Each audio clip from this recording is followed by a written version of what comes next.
My friends, welcome to another episode of the Nuclear Heatwave Wrestling Podcast. My name, as always, is Dr. Love, and my co-host, my best friend, my buddy from another buddy, but you know what? It's Sauce Bronson. What's going on, Internet? What's going on, everybody? Once again, two good wrestling boys from good old Michigan, just ready to talk y'all to death about some wrestling tonight. And we will. We really will. So, we got a little bit to talk about. We're a couple weeks out from last show that happened, but all those shows. But now, obviously, wheels always turn in wrestling. So there's a lot to talk about in a little bit. And, the one thing that's happening as of tomorrow, actually, in pro wrestling is we have AEW. AEW has they're like small shows they do in between their four big shows. And their one show, it's AEW Grand Slam. And not going to lie, it's a pretty stacked card. It could easily be a pay-per-view and any other time, after just looking at it. After all the hoopla and everything that happened with CM Punk, the Young Bucks, all that kind of stuff, a lot of this got changed on the fly, honestly. So, we're talking about a stacked card here. We just to start off things on this card, you have Claudio Castagnoli versus Chris Jericho. But before we get into that, we do have a chat here, it looks. So from Antonio Meyer. Go Buffalo Bills. Nice game. I love it. Nice. Go Bills. And you know what? They did dominate that game. They absolutely did. And I know here at the Mafia Sports Report, definitely love that as well. It was great. It was great for them, but it wasn't great for my fantasy team because I had to go against Bills defense. But yeah, that's for a different time. But I wonder how MJF felt about yesterday's game. Yeah, I think Papa Mafia. I think that's his new favorite wrestler, right? Sauce? Didn't he say that? I'm pretty sure. Right before we went on live, he said, "Hey, give a shout out to MJF for you." So yeah, Papa Mafia's favorite wrestler, MJF. Yep. So yeah, Mr. Friedman. Yeah, just let you know, Papa Mafia, he's your biggest fan, and he can't wait. Can't wait for you to come to Detroit and rock that Bills jersey. Absolutely. Oh gosh, that's funny. Thank you for the chat.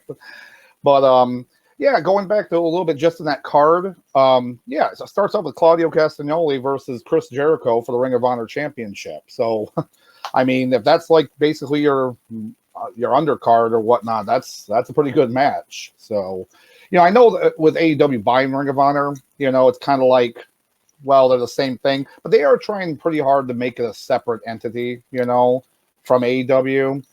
But it's hard not to look at that Ring of Honor Championship as, almost like a glorified Intercontinental title or something, But it should be a good match. So here's my question before I get into, as far as my thoughts about the match. So you're Tony Khan and you now have Ring of Honor. So obviously you got these belts on your show. As far as be defended and give wrestlers some purpose. So my question is, does Tony does he do his own ROH brand or not? Are we going to start getting weekly episodes on ROH, or are we going to do a pay-per-view? Like, I'm just curious. I'm really curious to see what he's going to do with this brand. Like, that's all. Hey, I agree. I honestly agree with that. Maybe some kind of like AEW's Dark show, change it into, a Ring of Honor show as well, Yeah. Something like that. It might work, but time will tell. We'll see where everything's going to go, with that. That's just where my brain is going at this moment. There you go. As far as this match goes, I'm down for it. You got Claudio, you got Jericho. These guys have, they threw good hands with each other, in WWE. Now they get to slap sweaty meats with each other in AEW. So I'm here for it. I wouldn't be surprised if this turns into a technical match. Because people forget that Claudio I mean, he's got a pretty, solid, technical wrestling background too. So Absolutely. Oh yeah. So that should be a very good match to watch. But oh yeah, speaking about slapping sweaty meats, we also get the rematch for Swerving Our Glory versus the Acclaimed. So probably one of the best matches of that pay-per-view. So of the AEW show. So, but I'm excited because once the crowd was so hot for the Acclaimed, and they're going to continue being hot, and there's no reason they should not walk out with the championships. Right. There's just no doubt in my mind. Yeah, because once again, a match a few weeks ago that started off as I'm just here just to watch this. Into 20 minutes later, you on the edge of your seat, your living room, like, who's gonna win this? But as far as this match goes, like, yeah, I'm down.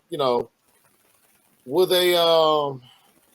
They definitely gonna tear the house down. It's interesting to see how the crowd's gonna react for part 2 of this. That's what I'm really curious about.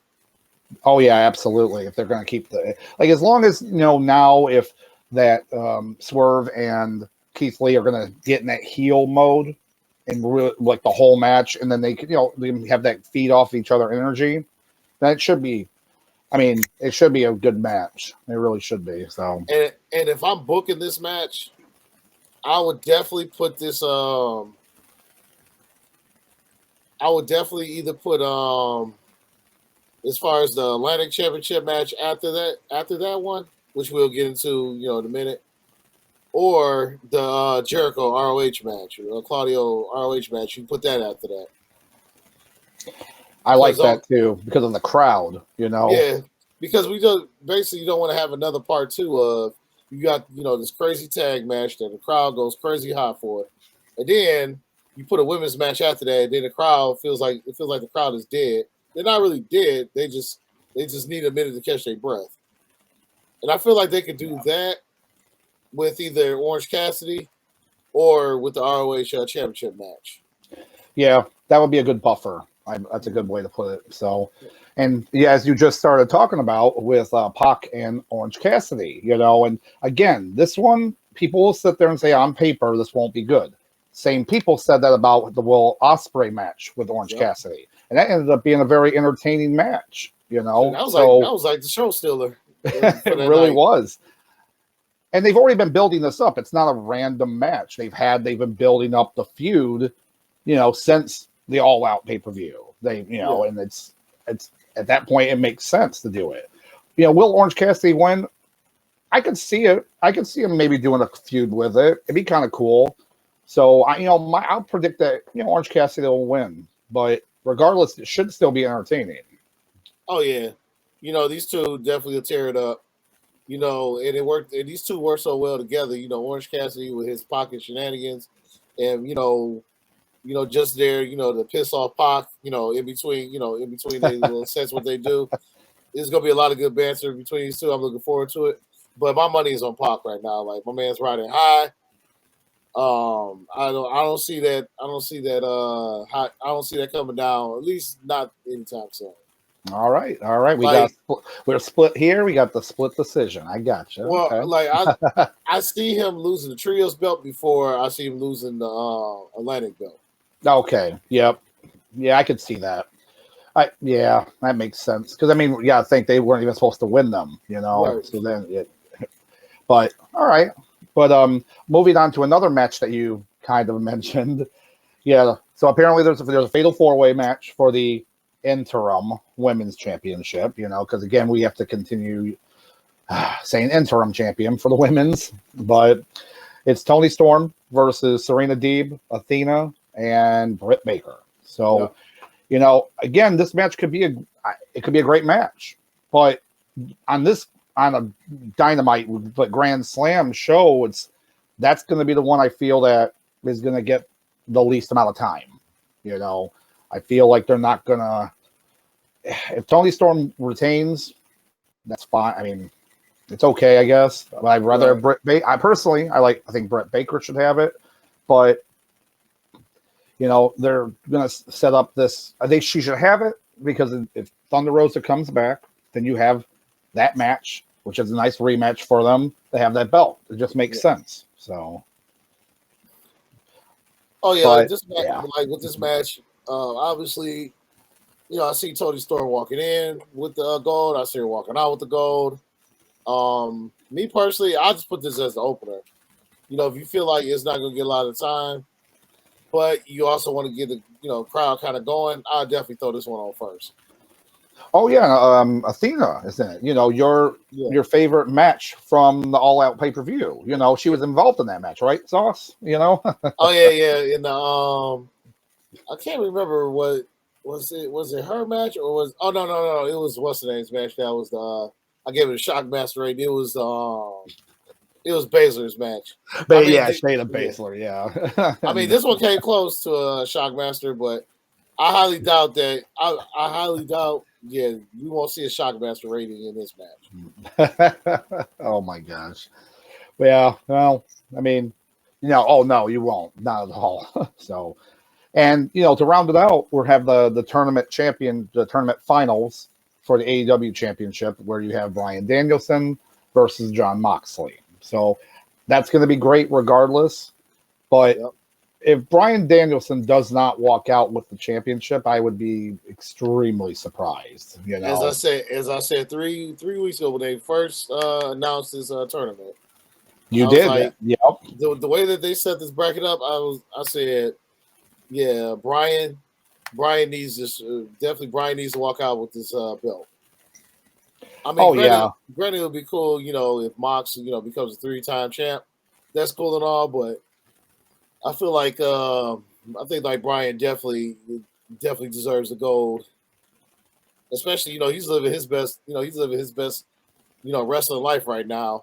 Post WWE, he works the schedule that that he wants to work. He's put on some banger matches.